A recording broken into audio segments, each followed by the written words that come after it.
Today's Quranic word of the day is Noor. The word Noor means light.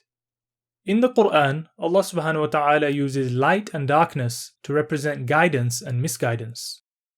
When a person is in dhulumat, darkness, they cannot see anything.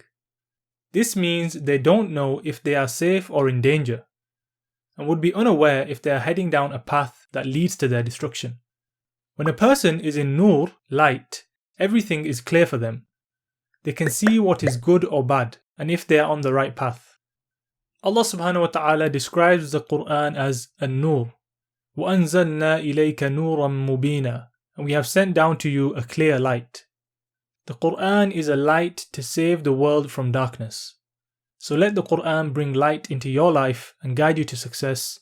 Assalamu alaikum wa rahmatullahi wa barakatuh.